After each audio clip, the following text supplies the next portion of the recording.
Well, the Bay Area software and database giant Oracle just got bigger. This week, Oracle announced that it's acquiring the South Bay hardware and software company Sun Microsystems for $7.4 billion. The move will transform Oracle and reshape the industry. So, David Parks, what are the ups and downs of this deal?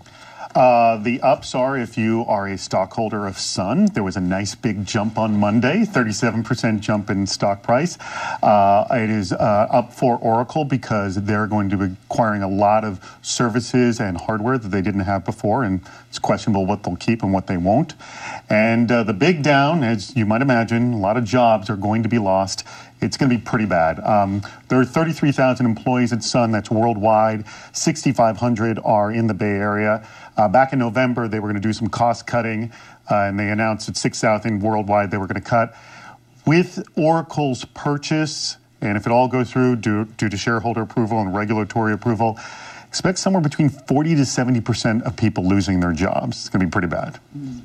Boy, there is no good news in Santa Clara right now. No, and with the Valley's unemployment rate double what it was last year, and these thousands more tech workers, is there any sense where these people are going or where they're picking up? Well, they may actually have to do exactly that, move on. What is kind of inspiring to see is, especially for the younger tech workers that don't have a mortgage or a family, the spirit of entrepreneurism in the Bay Area is still very, very strong. And you see a lot of people who who have lost their job, who pick up and start a new job in a new company. And I'm seeing it more and more. And that hasn't died out. Even though the VC money is still difficult to get, people still do it. David, are there big cultural differences between Oracle and Sun? I mean, yes. And how are they going to meld together? I mean, it's hard to put two companies together. I came from a newspaper that merged with another newspaper, very different culturally. It was let's say, growing pains to go through that. How do they do this? Number one is it's very questionable what positions the high-up officials like Scott McNealy and Jonathan Schwartz, CEO of Sun Microsystems, will have in the new Oracle. It's possible they may have nothing. It's not really clear, or nothing significant. Also, the fear of the 40 to 7% layoffs, there may not be that many people within Sun Microsystems to have that much of an influence in the sort of the attitude of Oracle. Oracle has historically been very, very heavy in cost cutting. When they purchase companies, which they've been doing very avidly since 2003, they have a history of cutting costs and making profit. I mean, they have a history of, every year, quarter over quarter, 20% profit, if not more, after they acquire a company, which is not the case with other companies like Google or eBay, who sometimes buy a company and just let it languish and do nothing with it, and sometimes shut it down. Google did this with, like, Dodgeball, eBay's.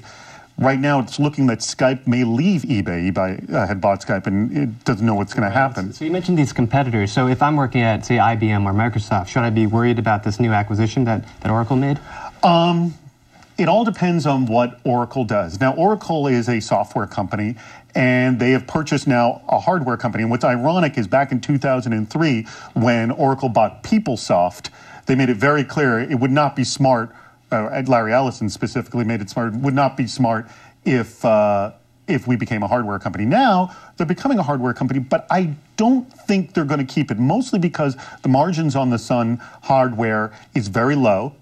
And secondly, to the point you brought up about IBM and Microsoft, if they became a hardware company, then they would be competing with the people who are buying their products, like HP, Dell, and IBM. And if so they became a hardware company, then that would force HP and Dell and IBM to maybe look at software solutions from Microsoft. So it's possible they're going to divest all of that stuff. But I should point out the main reason that they bought this is probably because of the Java software system, which is embedded on 800 million PCs and 2.1 billion cell phones, and it is going to give them access to the middleware industry, which they're in. And middleware is essentially that technology that connects applications that are working on one operating system with applications that are working on another operating system. Java's the crown jewel of this acquisition. Probably, and also MySQL, but it's questionable if they'll still be able to keep MySQL, which is another database platform. It's an open source platform,